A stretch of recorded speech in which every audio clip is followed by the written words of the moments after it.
Will you ask Mick Lynch? I've been losing money during these 12 months of strike. How much has he lost? Mick Lynch. Well, yeah, and I thank all our members for their commitment to the cause. I donate my salary when there's a strike on in this national dispute, and I haven't had a pay rise since I've been General Secretary. I've forgone any pay rise. How long have you been General Secretary, Mr. Lynch? I'm going into my third year now, and I haven't had a pay rise since I took the job. In fact, I cut the General Secretary's salary by 20%. Okay. Do you lose money then, as Rachel asks? She says she does. You do? I and the other national officers give up our salary on strike days. Okay. Annette's in Liskeard in Cornwall. Annette, your question to Mick Lynch. Good morning, Nick. Good morning, Mr. Lynch. Hello. Do you feel at this stage, we're 1 year into this strike, do you feel now you are losing the country's support after all this disruption over the past year? OK, don't go. I will offer you the opportunity. I didn't get to my other caller. Are you losing public support? Mick Lynch? I don't think so. I travel about on the system all the time. I go out like everyone else. We're getting a lot of support. We get support on our picket lines. We understand people are upset when we disrupt them for our strike action. We get that.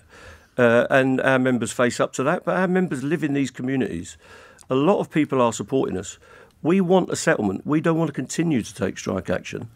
But I believe that we're doing something that is an investment for our members going forward, that they're sacrificing something now for the long-term future of our industry and, of course, for their own jobs and terms and conditions. It'd be nice to have public support, but public support doesn't win the dispute, and public support doesn't change this government's actions. It doesn't change what they do. We've seen that with all of the controversies going on now in public life, and they're not responding to that. They're clinging on like a zombie government. So I don't know what it is that changes government's opinion, but it's certainly not public opinion. But we want support, and we value people's contribution to us. We get a lot of donations to our strike fund from the public and from the trade union movement. So we think we've got people with us, but we do understand people's frustration. Well, polling by Ipsos, admittedly was in March, shows 32% of people support your strikers. That's behind nurses with 60%, ambulance workers 58%, junior doctors 51%, teachers 45%. Let's just come back to Annette. Annette, do you support the strikers? No, I don't. Not Tell at Mr. this Lynch why. time. We are in such a critical state in this country. We've got, I think they would say 3 million visits to food banks in the past year. This government is on its knees. We've had 13 years of pigs in the trough, as far as I'm concerned. This government are done. So I don't see what's the point in trying to do anything with this government when they are a lame duck government. Well, they're trying to nail us. They're trying to nail us to the floor. All the things that you've mentioned are things that we campaign on as RMT and I campaign on. We don't want food banks in this country. We want people to be earning a living. Now we've got working poverty is a massive phenomenon in this country.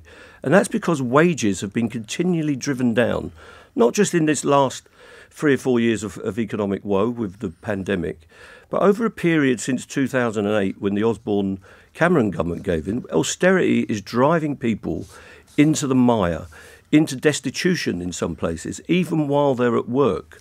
That's what we're campaigning against. We don't want our members to go down that slope. Many people are now contracted out, outsourced, no conditions, no pensions, no sick pay, wages that are barely meeting the statutory provisions. We want fair wages and we want a square deal for everyone. And we're not going to get that by just surrendering to what public opinion or what the Daily Mail thinks or what the Telegraph thinks. They want lower wages. While that's been happening, profits are up. The super rich have never been richer and they've never been as broad a category. People are making vast amounts of money out of this economy while the majority are suffering. That's what we're campaigning against. Do you think that if the unions, not just yours, but all the unions would get together, you would have a stronger case? Do you think that you could just get the government to do what needs to be done? Because I do think I'm Hungarian. And in 1848 in Hungary, I don't know how much you know about Hungarian history. I do. On the 15th of March, you do? Okay. So on the 15th of March, actually, in Hungary, the youngsters just got together, got to the parliament, and actually kicked out baddies. So I'm just asking, can the unions get together Other people like István Széchenyi was in Hungary and Sándor Petőfi, other people who are actually going to show what needs to be done. Let me move to an answer. I have to say a big smile broke across Mr. Lynch's face when you mentioned Hungarian history, so I fear we've alighted on one of his specialist subjects. Mick Lynch. Well, 1848 was a big year across Europe, and if you... Shame I can't get the 1848 from Charing Cross sometimes, exactly. But anyway, do go on. So, yeah, but it was coordinated, it was spontaneous across all of Europe, including with the Chartists over here and all the rest of it. So... they're big periods, and it shows that people have got to rise up sometimes to make their... So is that what we need now? Union collaboration? I'm going to the TUC straight after this meeting up the road, and I'll be saying that we need coordination. We need to have a wave of protest. And what that protest needs to be about, and it's not just the strikes, but it needs to be against poverty. We need a campaign against poverty in our country to support our public services, our NHS, education, social care, whatever you want to name, and mental health services in particular, which are being crushed by austerity. So we need the TUC to lead the way, to be a beacon of hope. And that features the unions, of course, but also bringing other campaigners in, people that have got all these issues locally and other issues such as the environment. How is that to be achieved? National strike? Well, coordinated strike action could be part of it. I don't think that's going to happen. I don't think the TUC has led the way very well on that, to be honest with you. What should they have done, Mr. Lynch? I think they should have been a bit more coordination. People should have been more in step with each other. So but the laws in this semi-general strike? Yes, I would have supported that. The laws in this country are very onerous, and you have to run your dispute in a particular way because of the laws we've got. We can't just walk out the door because they'd close us down.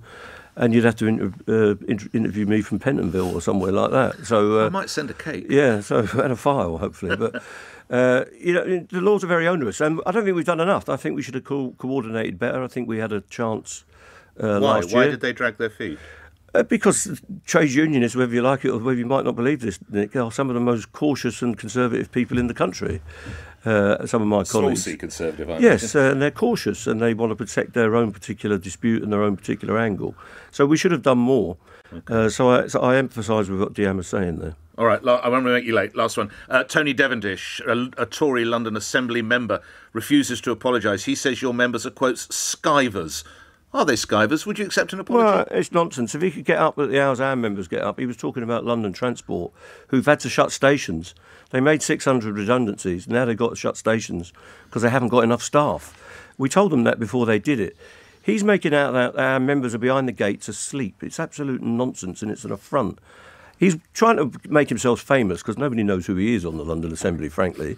So the only bit of coverage he gets is by tweeting on the RMT Twitter page. So that's got him his 5 seconds of fame. But I think he should be consigned to an anonymity where he belongs because he's got no idea. If he had to get up at 2 o'clock in the morning and open up Charing Cross Station to let you in a bit later, he'd see how hard it is.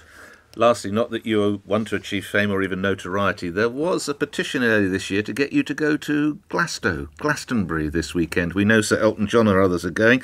Are you going to give the people what they want?